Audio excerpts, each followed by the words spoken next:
Chapter 2, Into the Bush, June 23rd to 26th, 2012.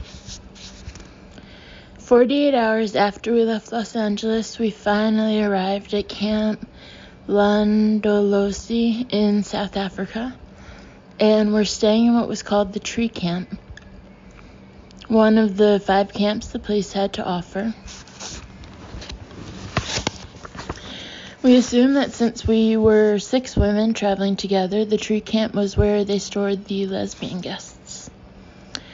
For someone who's never been more than moderately interested in animals, the place was surreal and, to be honest, borderline amazing. We were transported from a tiny nugget airport by an open-air jeep to an outdoor lodge, where we were served iced green teas on a tented deck that overlooked a view of the reserve and exposed granite that the river had carved through. Right before our eyes was this majestic landscape filled with brooks, boulders the size of planets, and hippos wading into watering holes while wild elephants called to each other. It was like being on the set of Jurassic Park, but with room service. The most alarming discovery was the baboons everywhere doing what baboons are prone to do, raping each other. I found it of moderate interest that at no time during the planning of this trip did anyone, including our travel agent, ever mention that baboons were constantly jumping from tree to land in search of their next rape victims.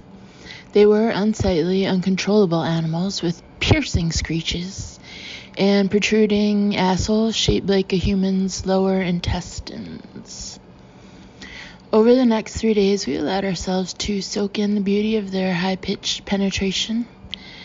I had never contemplated baboons as a species or how they mated, and what I saw was definitely unsettling and a harbinger of things to come.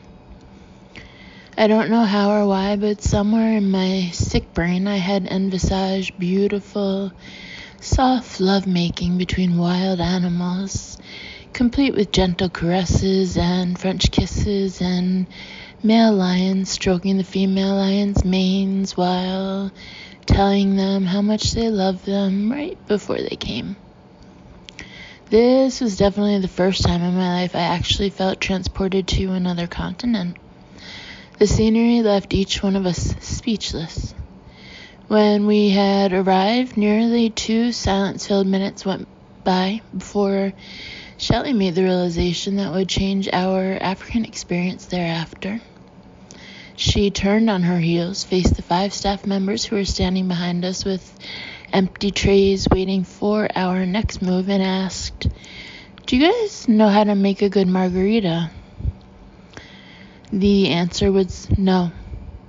Africans do not know how to make good margaritas, but that didn't stop us from ordering 27 of them on our first afternoon there.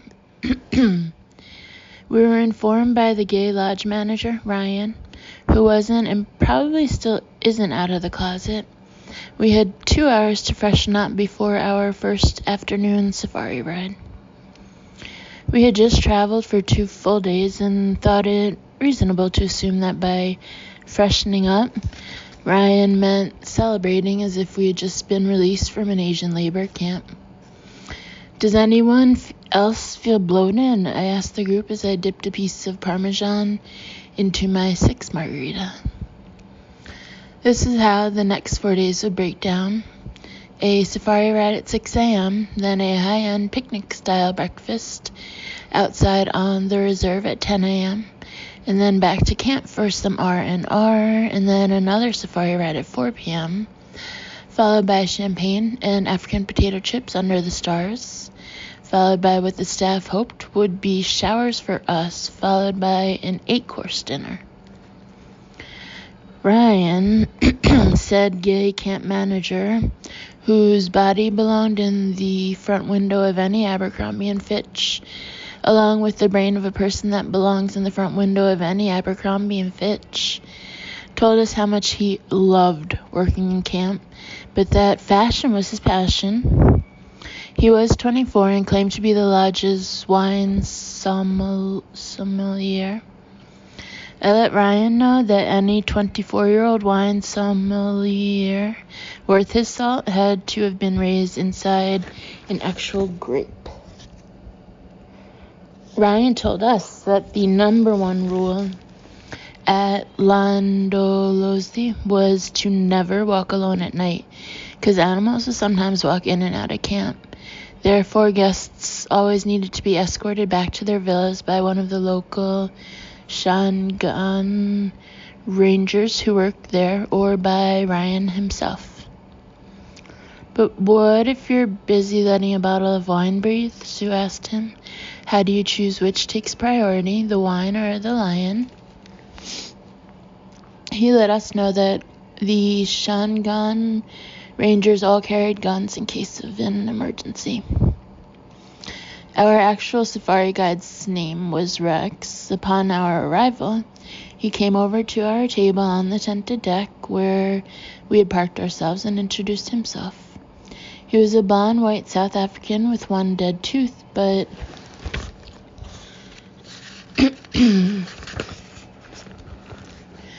rugged enough for me to imagine the tooth being crest white stripped and him living with me in my house in Los Angeles. I asked him what Rex was short for, and before he was able to answer, Molly and Hannah both shouted, Rexington!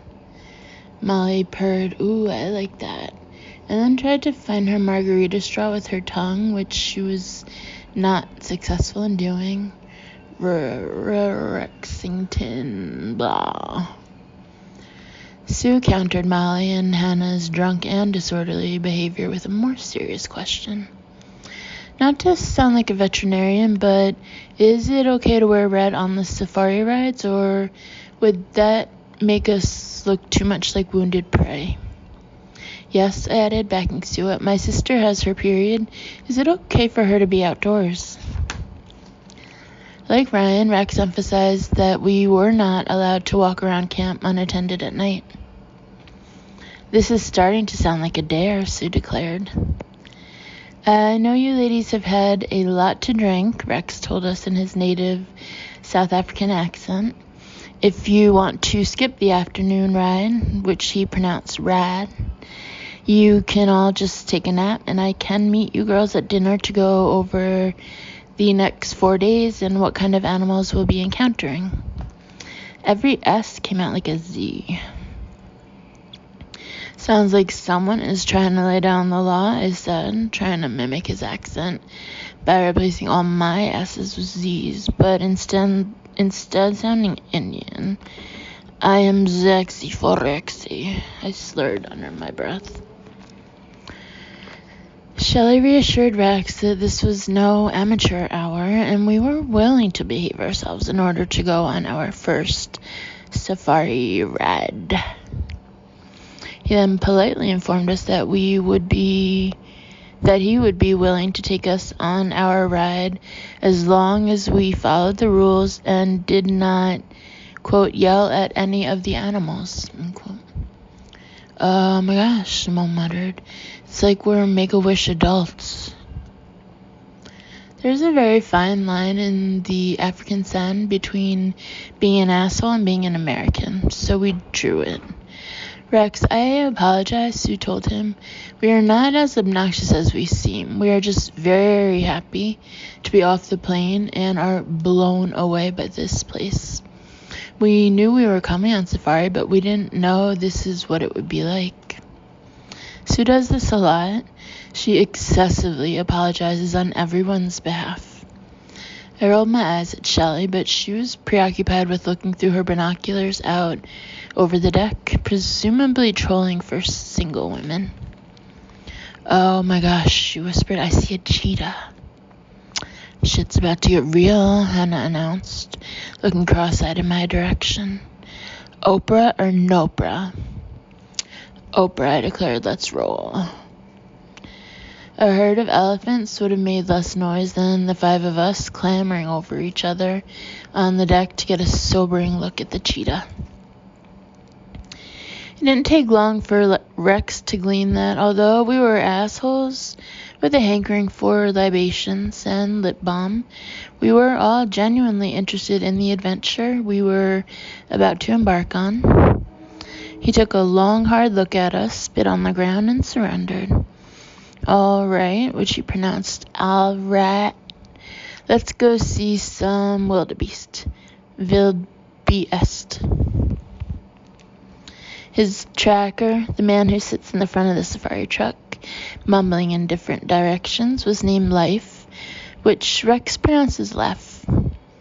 I'm a sucker for a good accent, along with strong forearms on a man, and his happened to be covered in blonde hair, which was an added bonus. Looking at him was like seeing myself in male form.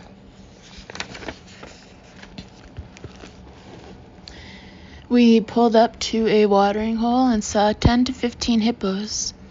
One of the hippos was standing next to a crocodile whose jaws were wholly open. Upon hearing the 6 of us shriek with excitement, all the hippos charged into the water, and the crocodile shut his mouth and whipped his tail. Molly clutched my arm and blurted, "That's how I feel when I enter a swimming pool."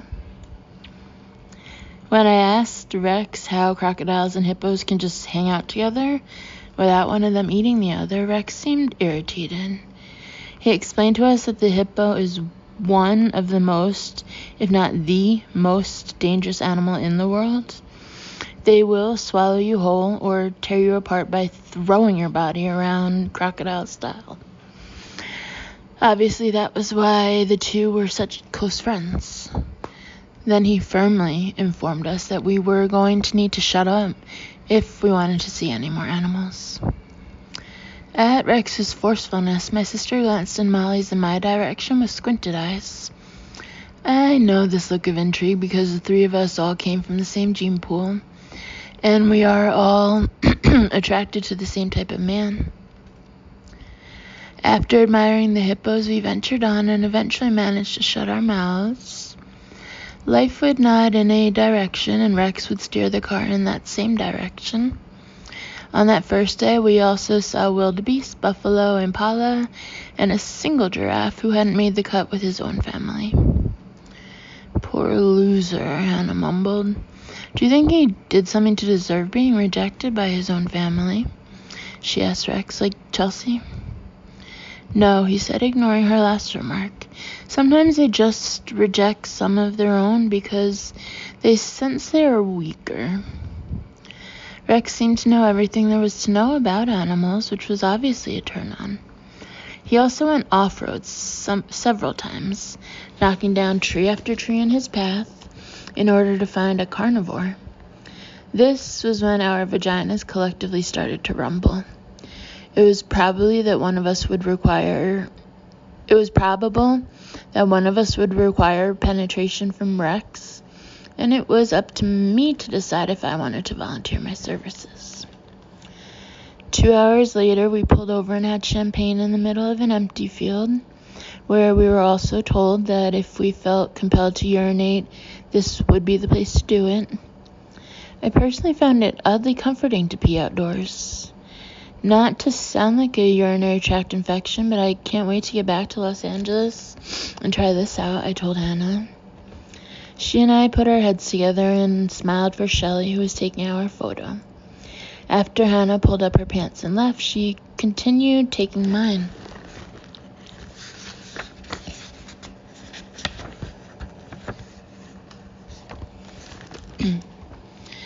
After we had dispensed with the necessities, I went and sat by Rex, leaned over seductively, and half fell and half whispered into his ear, "When will we see tigers?"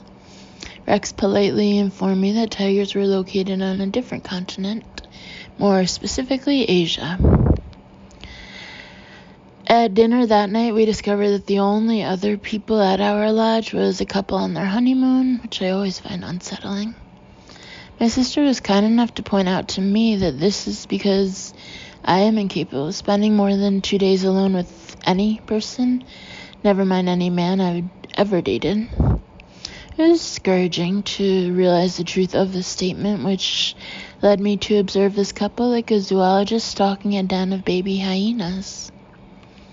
We only ever saw them at mealtime, and I constantly found myself watching them interact.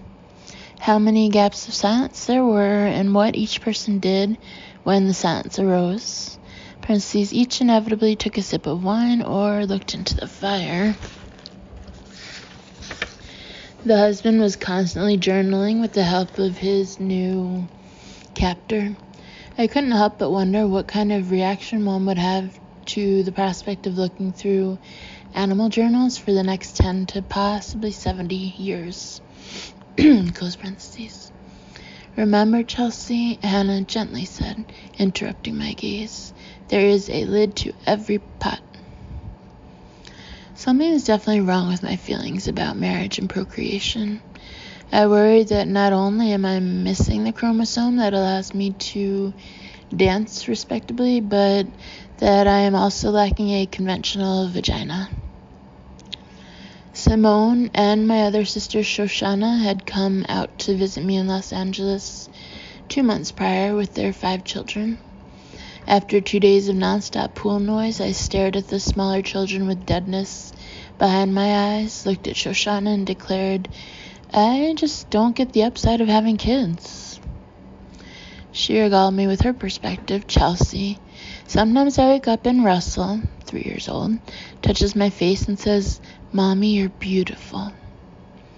I stared at her, waiting for her to finish. Then I told her that's not enough, and went inside for some more hummus. June 24th, Sunday. The morning after our arrival, we were expected to be awake at 6 a.m. to be served coffee and biscuits. Shelley and I were sharing a room, and our alarm went off at 5:30 a.m.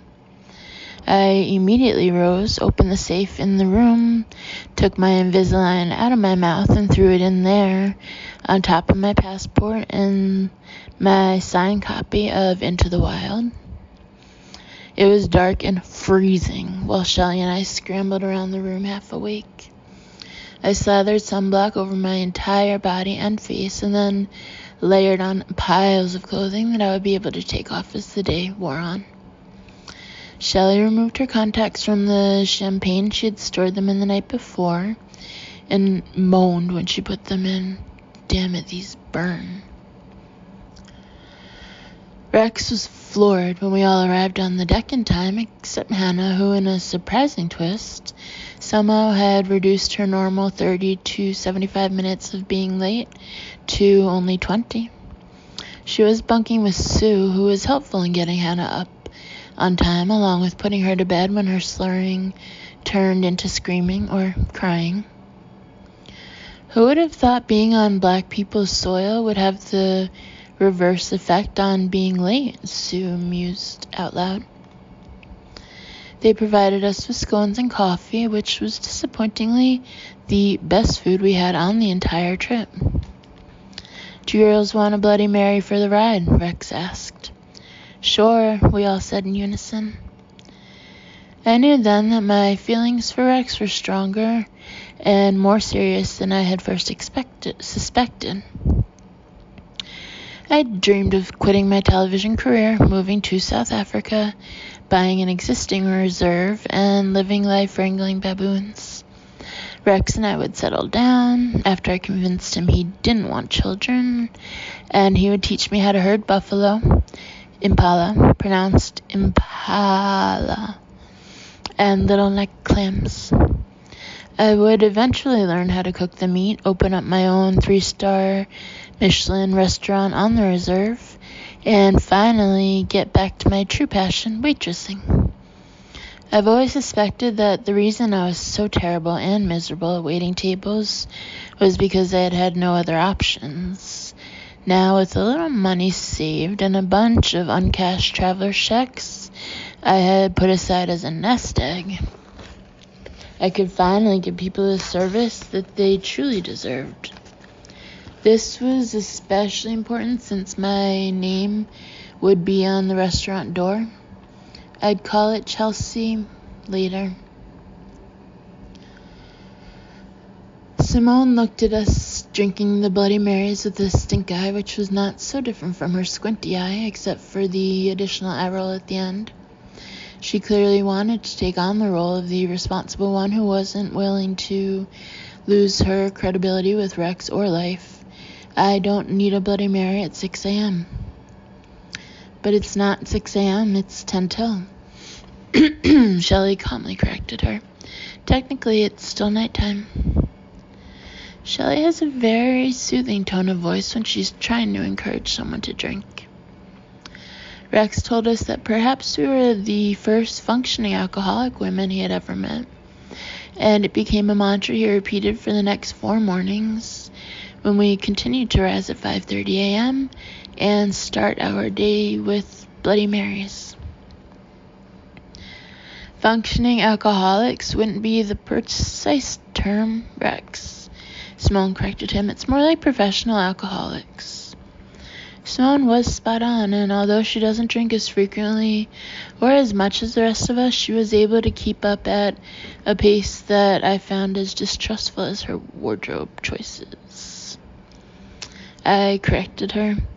I would refer to myself personally as a first-generation alcoholic. My parents weren't drinkers, and since it seems I have indeed taken to the drink, I am choosing not to procreate in order not to pass this gene on. Kind of like an environmentalist, I told Rex, as he picked me up and put me in the Jeep so I wouldn't twist my knee. I brought you some ice today, he told me. I looked back at the other girls and winked. Game on, I mouthed. It was 30 minutes into our morning ride as the sun started to rise and my body and face started to lather that I came to the realization that what I had mistaken for sunblock was actually shampoo. I was now completely covered in suds while sitting in an open-air Land Rover, wearing an army belt and a bandana wrapped around my head like John Bon Jovi. We sneakily pulled up to a watering hole and saw some more hippos and our first elephants. With our experience from the day before, we realized the importance of whispering when close to the animals and were on our best behavior. I took this valuable time to wipe the foam off my body with my excess layers of clothing and spare bandana. I thought it time to redeem myself in Rex's eyes, what with the prior day's embarrassing tiger misunderstanding. I wanted to seem like I'd been paying attention, so I pointed at the dirt road and asked, "Are those leopard prints right there, Rex, or cougar?" "No, Chelsea, those are elephant prints," he answered with a sigh. "Do you see the size and roundness of them? Way too big for a leopard."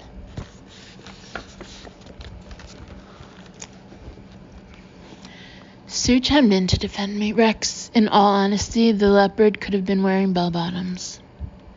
"That's very funny, Sue," Rex replied without laughing. "But as I've told Chelsea several times, there are no cougars in Africa. Or tigers. Tigers are in China." "Well, Rex, like I've told you several times," I said, trying not to let the truck's inability to drive smoothly over a bumpy dirt road make me spill my third Bloody Mary. If the tigers hail from China, then I guess I'll never see one. I had known Rex for a total of 2 days, so there was no way I had told him anything several times except that I believe the vitamins from the Bloody Marys were acting as human growth hormones and helping my knee to heal. Not much later, we saw actual leopard prints that made me think of my dog Chunk, and how quickly he would be eaten if Air Emirates had allowed him to fly to Africa. I imagined him in his own first-class cabin, sitting upright with a cloth napkin tucked into his own bandana, which he chooses to wear as a kerchief around his neck, wearing earbuds as he watches Eat, Pray, Love and orders a second helping of baba ganoush. I wish Chunk was here to see this. If Chunk was here, he would be dead by now, Anna declared. "Who's Chuck?" Rex asked, as if I would name my dog Chuck. Sometimes I found Rex to be so stupid. It's Chunk, like chunky peanut butter, Chunk. He's my dog. He's amazing and he's dignified. He's got more dignity in one of his paws than Shakira does in her entire left hip. Yeah, he'd be dead out here, Rex confirmed. Then again, Hannah said, her tone heavily dripping with sarcasm, if you were here to keep an eye on him, Chelsea, I'm sure he would be safe. Then she laughed hysterically, which sounded like the sound that comes over the intercom in grade school right before a fire drill. She turned to Rex. Chelsea has lost her dog on every trip she's ever taken him on. This was a lie. Even if this was true, why this would be an opportune moment to bring up the way I've raised Chunk is beyond my comprehension. Losing dogs is like losing children. It's not ideal, but it happens on an almost daily basis. I don't think of losing a child or dog as bad parenting or neglect so much as taking a break. The important thing to remember is if the pet or child in question happens to materialize in a reasonable amount of time, then what is the point of reliving such a painful memory? I don't bring up your mother's death, Hannah, do I? My mother isn't dead, she calmly retorted. Well, mine is, and I don't bring that up, I replied. Chelsea, Simone interrupted, shut it down. Then she turned to Rex. Rex, can you name all the animals we saw today? She prodded him while nodding at us with her own stamp of self-approval. Impala, giraffe, wildebeest, he repeated. Can you please repeat the last one again slowly? Simone requested, smiling devilishly, while we continued to spill alcohol all over each other. This was only our second day of safari, and our drinking had taken a turn none of us had expected or been prepared for. We would start off with Bloody Marys, work our way through mimosas, and then move on to champagne mid-afternoon until we came back to our lodges for what turned into group massages, where I would end up with one eye glued shut while the baboons raped each other outside our villas and then stole my ace bandages.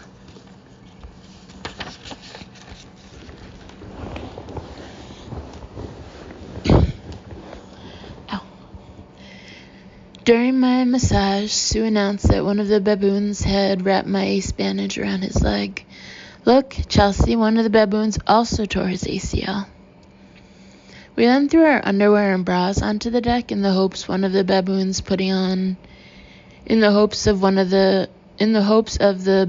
putting on a Victoria's Secret fashion show for all of us.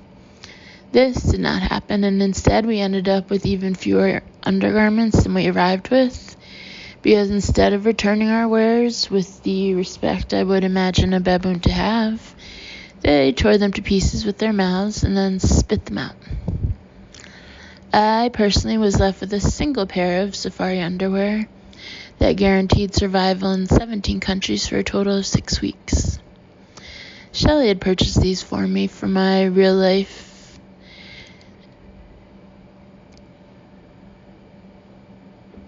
before leaving for safari, and in my last minute packing, my assistant found them amusing enough to throw them in my bag.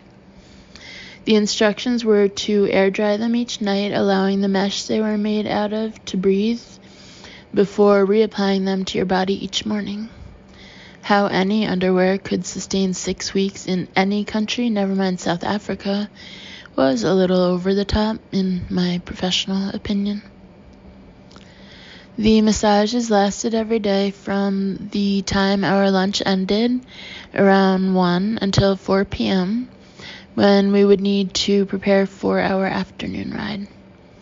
I, of course, insisted all massages take place in Shelley's in my room, because I am a true codependent and I like to hear voices around me at all times. By the time we were able to assemble ourselves into any sort of respectable posse and make it to our afternoon ride, I usually had one eye half closed and had failed to take what Molly had suggested to me many times over, a horse bath. Showering was pretty much out of the question with my leg and inability to maneuver it in and out of a shower without getting wet. The kinesiology tape that bound my knee. Plus, the cuisine they served us on safari had a strong enough aroma to overlay any sort of lotion or soap Africa had to offer me. On our afternoon ride that day, Simone proudly showed off once again her pants that unzip into shorts, revealing to us why she will forever be single. Not long into the ride, life saw potential lion tracks, so Rex dropped him off without a walkie-talkie and life took off on foot. We all expressed serious concern for life safety, but Rex explained to us that Life grew up on this reserve, was well versed on every hectare, and could smell a wild animal hundreds of yards away, which is probably what he was sensing when he hopped off his jump seat and disappeared into the bush. Within minutes, we all forgot about life safety. While Shelley, Molly, and Sue brought out their 35mm professional cameras with serious zoom lenses in anticipation of the onslaught of wildlife, Hannah decided it was time to bring out the big guns. She attached a mini zoom to her iPhone, then propped it up on a tripod the size of a salad fork. Since I am the world's worst photographer, I instead decided to grill Rex about the interpersonal affairs at the camp and inquire whether he was sleeping with any of the other staff members who worked there. Instead of responding to my inquisition, Rex instead started to track what he believed was a male lion. This was when we went off-road for the first time and discovered Rex's love of killing trees. He tracked the lion through about 100 yards of bush, while 5 of us ducked underneath the seats in order to avoid being decapitated. Hannah decided not to and instead complained about getting whipped in the face with branches.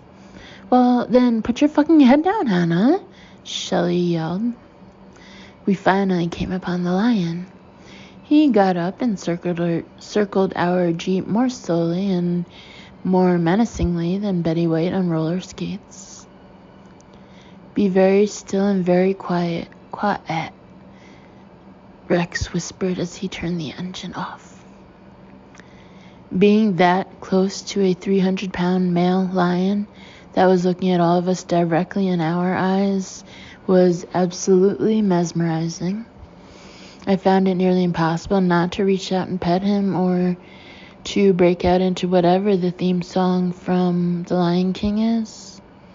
I'd never seen that movie, but at that point I felt like not only had I seen it, but also directed and scored it. "Are you sure I can't get out of the Jeep for just a second?" I asked Rex. "If he doesn't want to cuddle, I promise to come right back. Animals like me. You'd be surprised." "Do not get out of the Jeep, Chelsea. This isn't Universal Studios," Rex replied.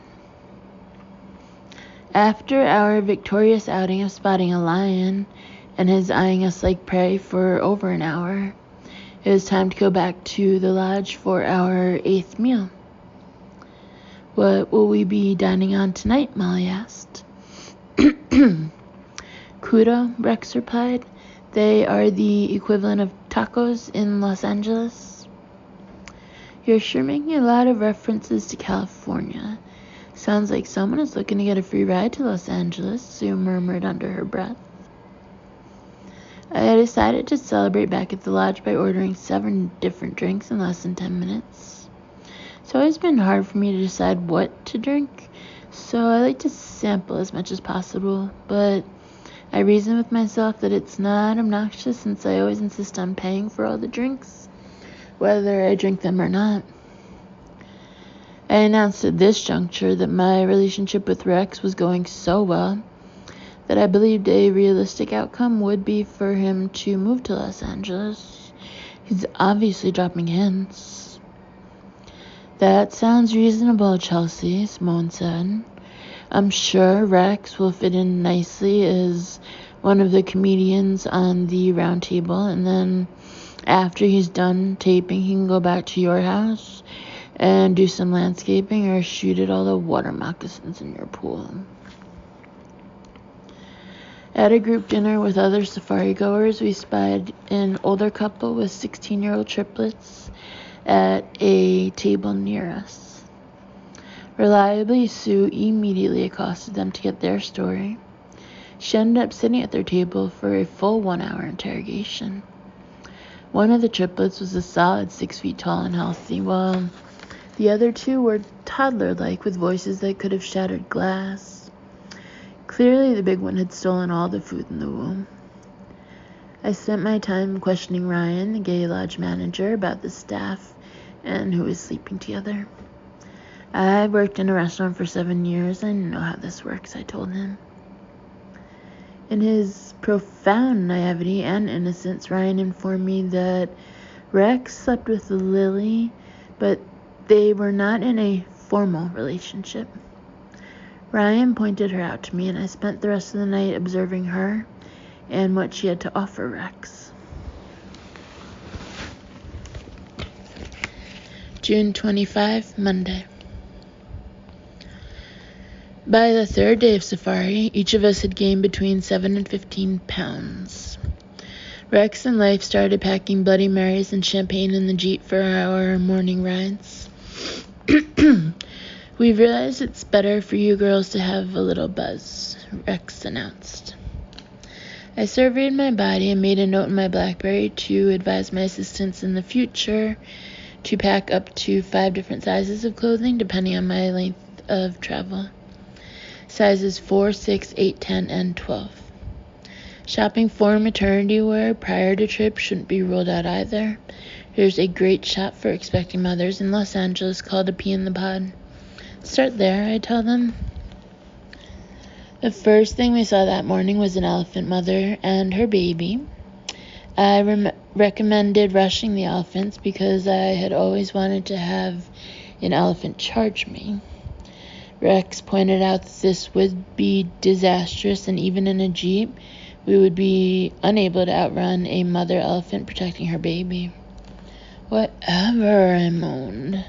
This isn't what I expected from you guys.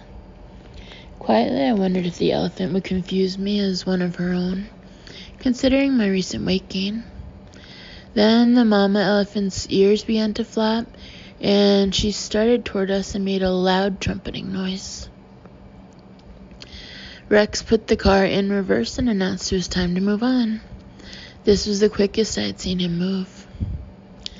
Speaking of disappointment, Rex, I said, you lied to me yesterday when I asked you if you were sleeping with anyone in camp. I know about Lily.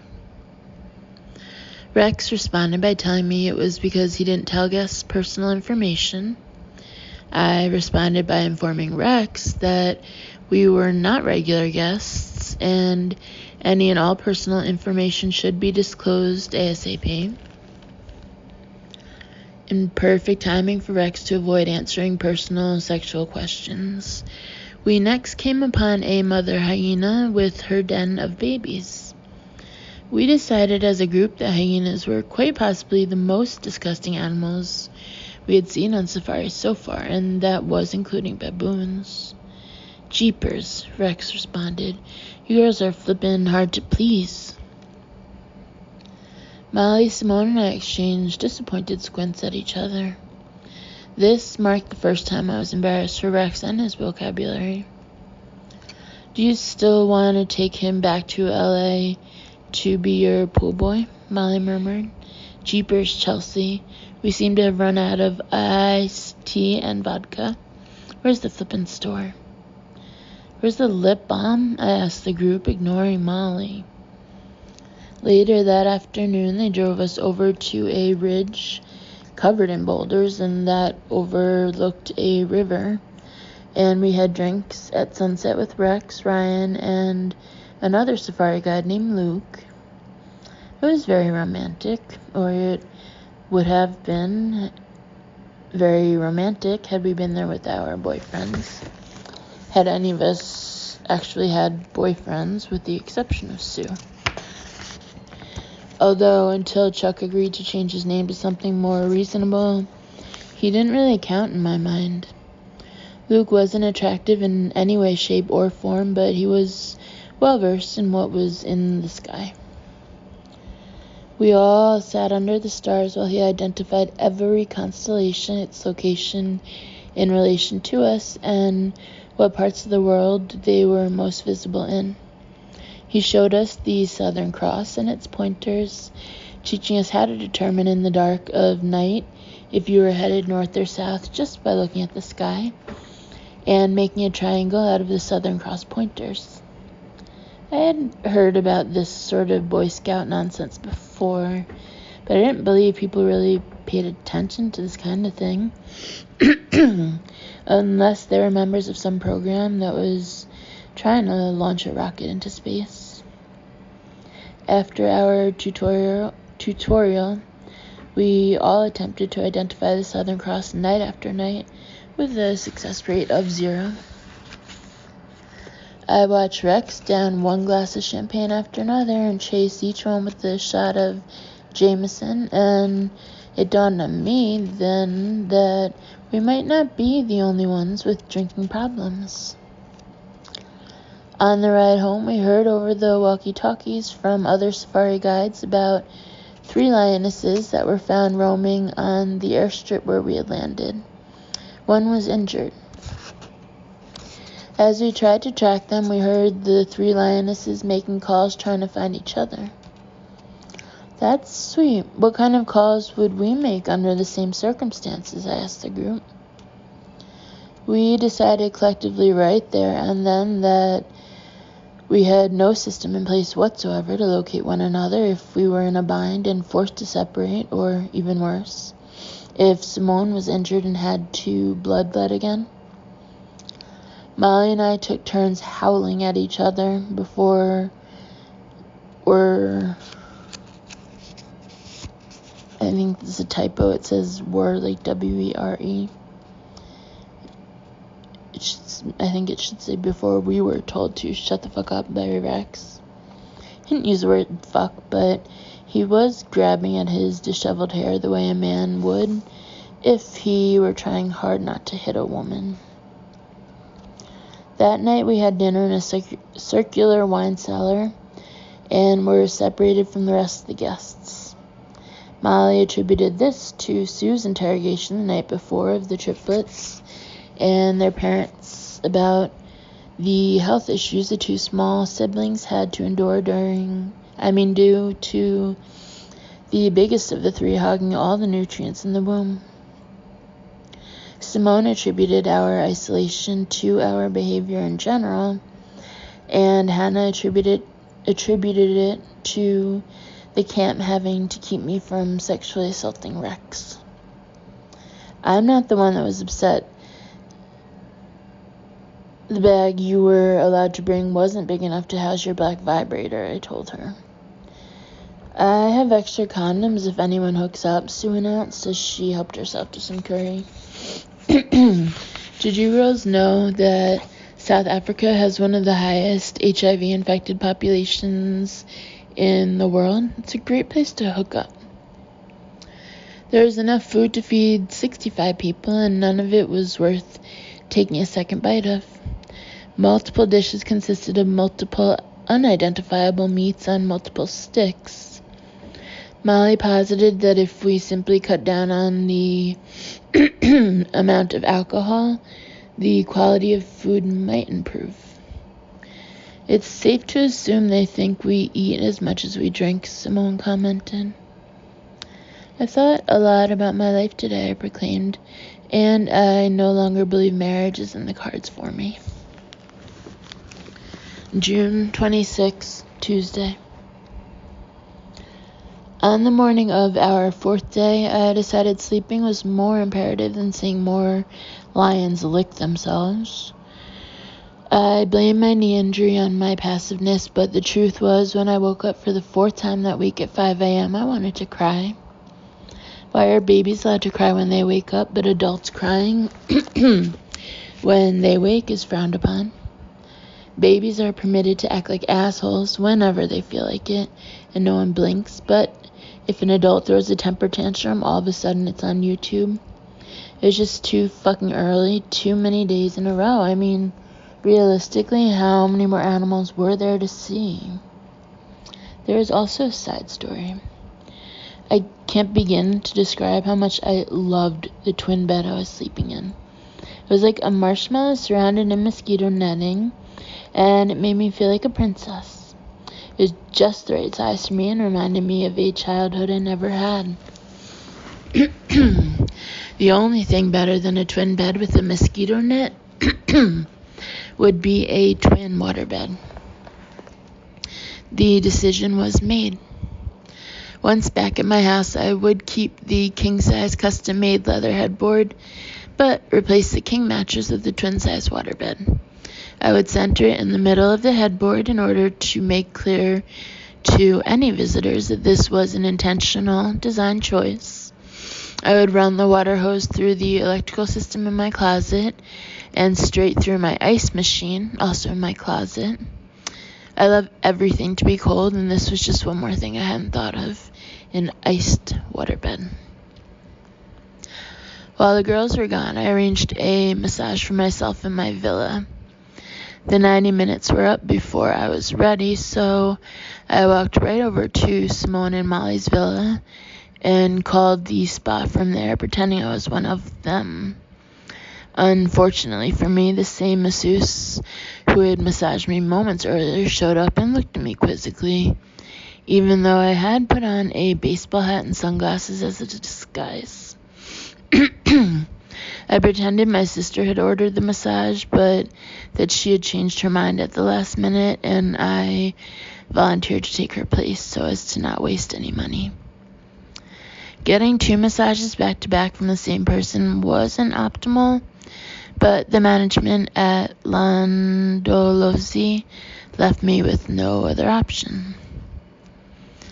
Of course, upon return, the girls informed me that they saw 16 elephants, mostly mamas and babies, on the horizon waiting for the sun to rise while breastfeeding.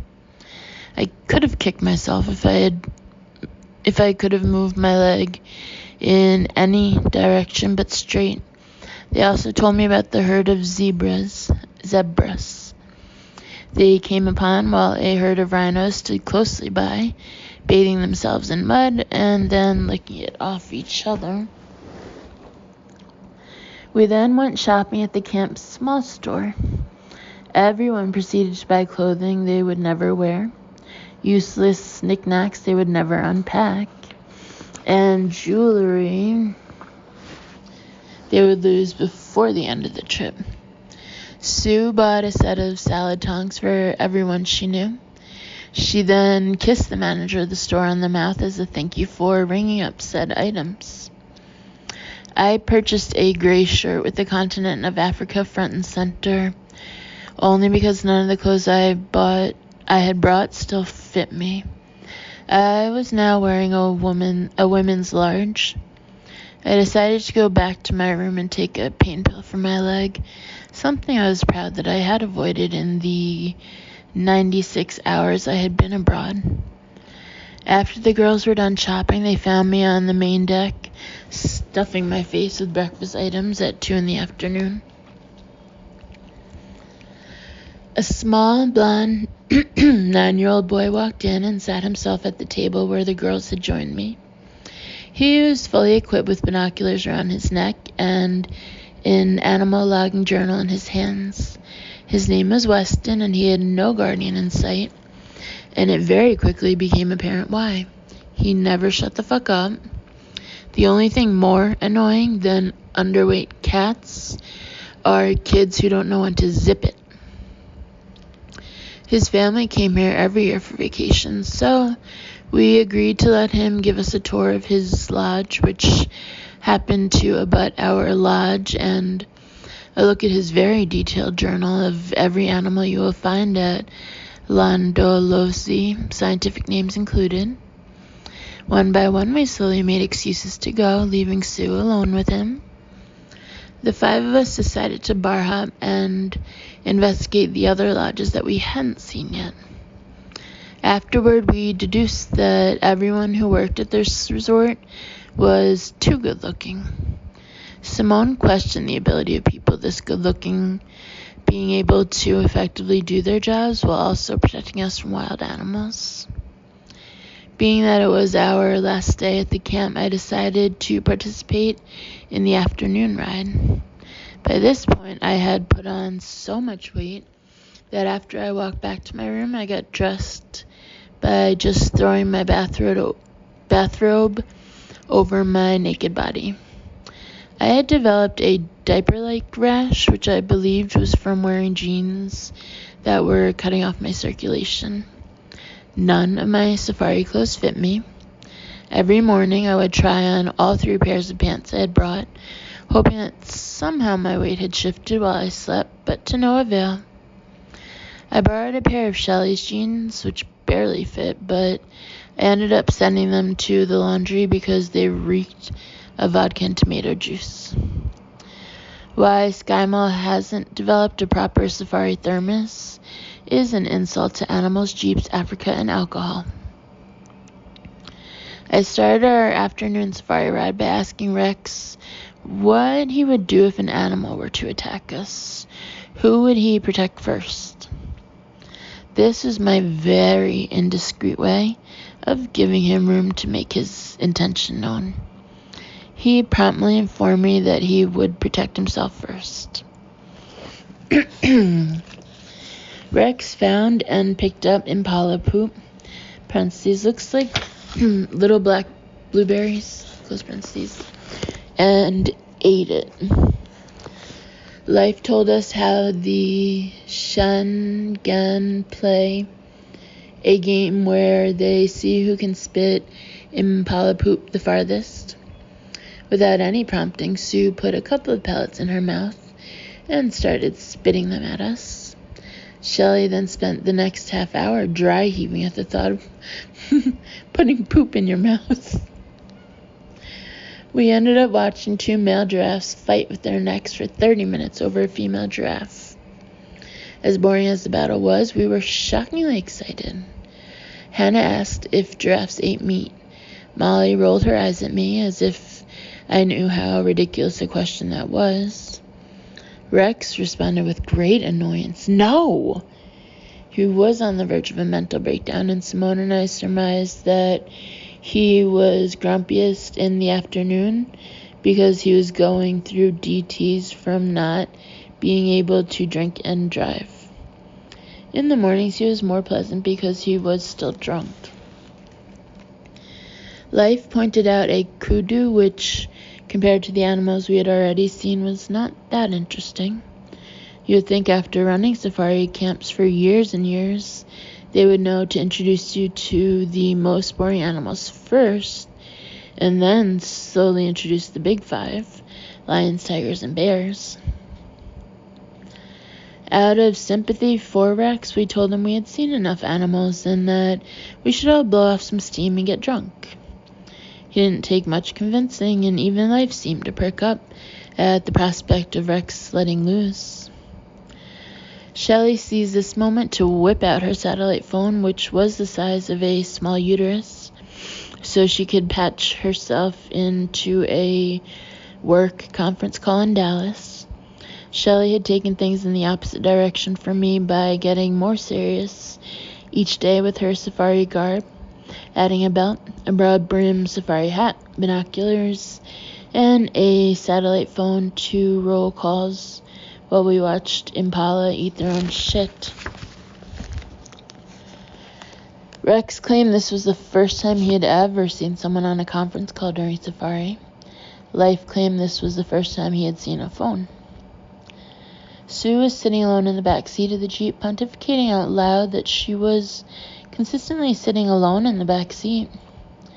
Safari Jeeps have 3 passenger benches that get higher the farther back the bench is.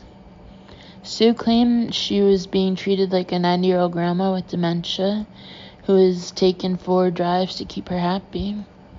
She started to sing a hymn. Grandma in the back, sun rooftop, digging the scene with the gangster lean. It didn't say what tune it was to, but those were the words. We pulled over and had what had become our Sunset Bush happy hour, complete with champagne, vodka, and African hors d'oeuvres. Everyone sat and lay their heads on each other's laps. I propped my leg above a picnic basket and iced it while simultaneously grilling Rex about the seriousness of his relationship with Lily and the possibility of seeing a snake. Being that it was our last night at their camp, Leif joined us and we were able to ask him questions about being a true Shangaan. Hannah asked Rex if we were his favorite guests ever. He responded no, but my sexual instincts told me a different story. Hannah then asked Leif if he planned on taking on any more wives.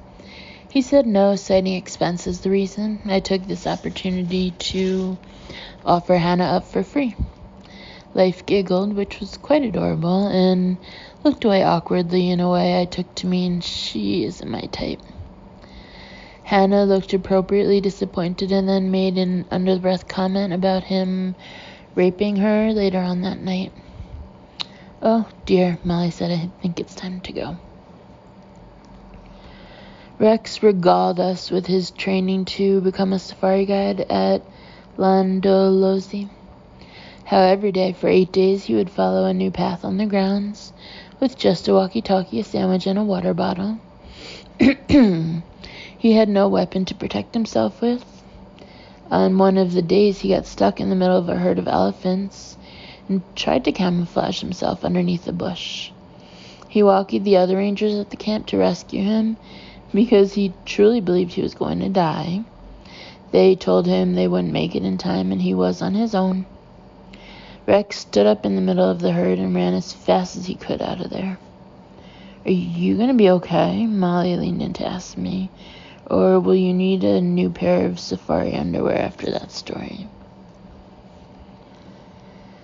Leif smelled something and suggested we get moving, only to find a female leopard carrying a dead baby steenbok in its mouth.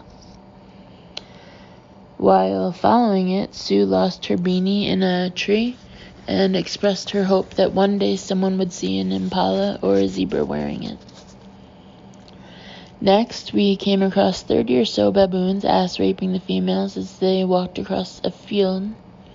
By this point, we were all nonplussed at the male baboons' tendencies.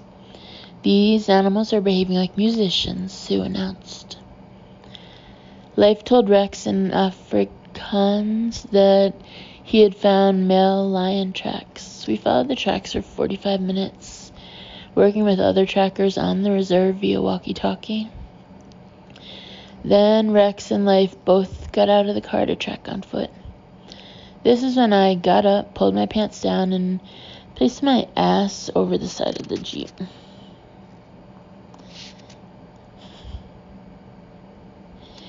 Molly turned her camera toward me. Are you doing what I think you're doing? Tell me if they turn around, I implored everyone. Why? Simone asked. Would that really matter?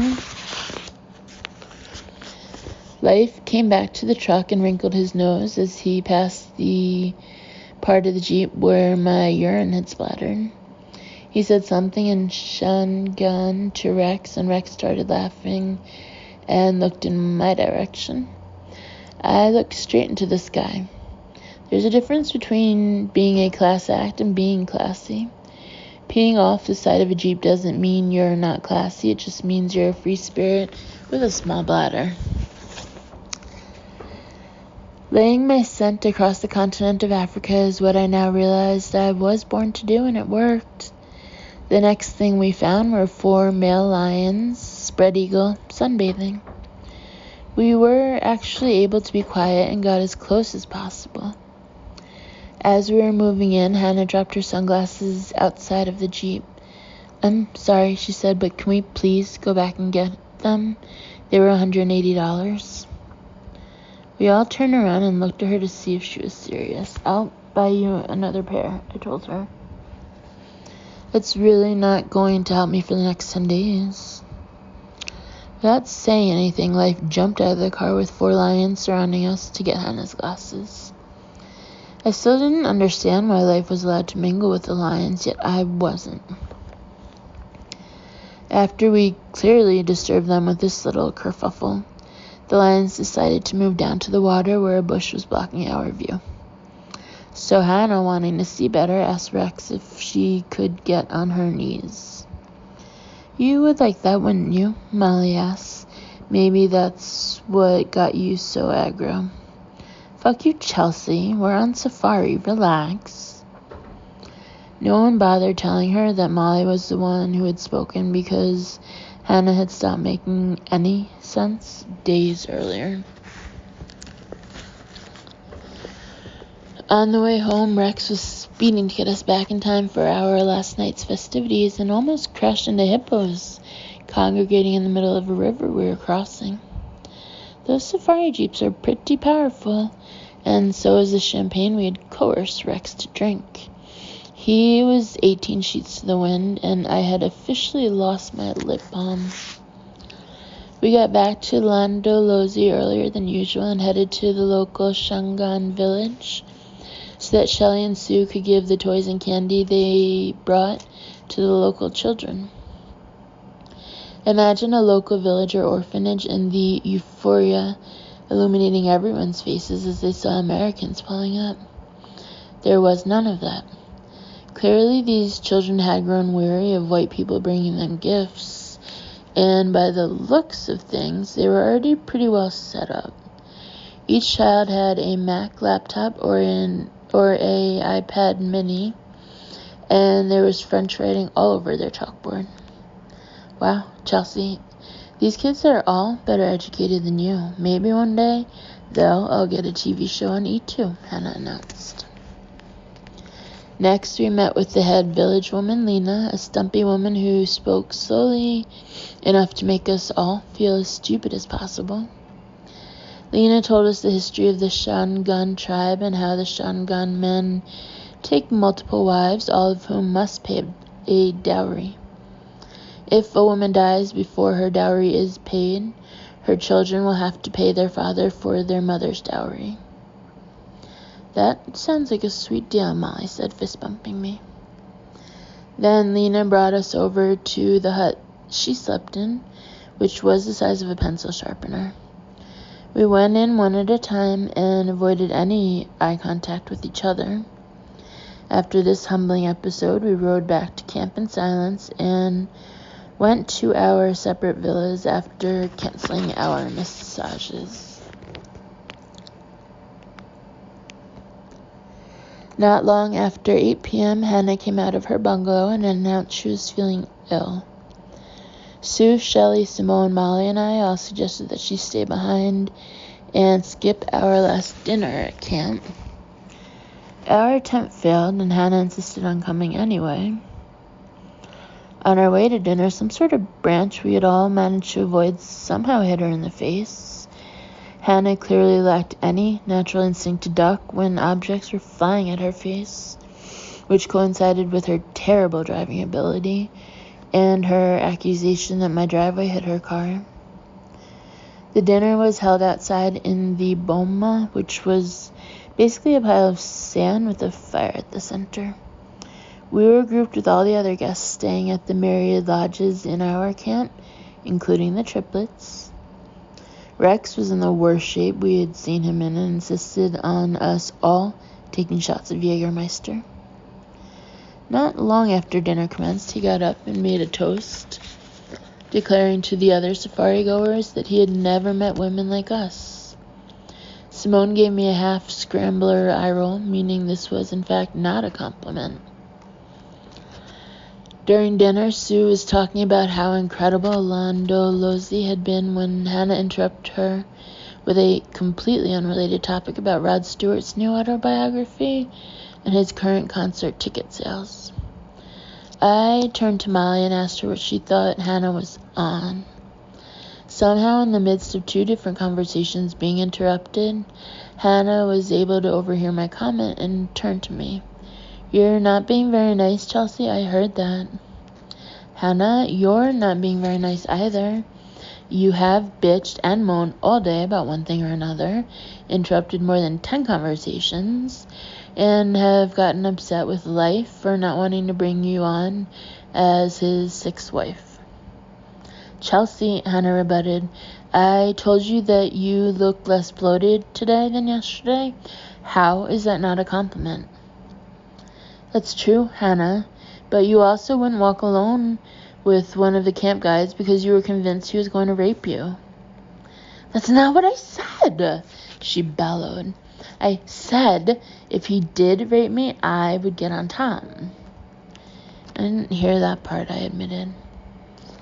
"I was simply surprised that life thought I wasn't marriage material, as if I'm too old to procreate or I'm not good-looking enough." "That's amazing insight, Hannah. It also may have to do with the fact that you are borderline anorexic and only choose to scream or yell when interrupting a conversation." "Fuck you, Chelsea," she replied. "We're on safari. Why don't you just calm down and relax?" Simone had been privy to many of my outbursts, and knowing one was coming, kicked me under the table. "Hannah, we've gone over this before. The two major components necessary for storytelling is for it to be either A, funny, or B, compelling. Please pick one." After dinner, 20 or so African women danced and sang for us. Sue got the triplets to dance since it was their birthday. Soon Shelley, Hannah, and Simone were dancing too. I used my knee as reason not to dance. Molly sat by my side and insisted she was too sober and white to dance among such accomplished performers. Rex fell down repeatedly, but managed to meander over to Molly to ask if she had cigarettes. "No," she replied, "we don't smoke."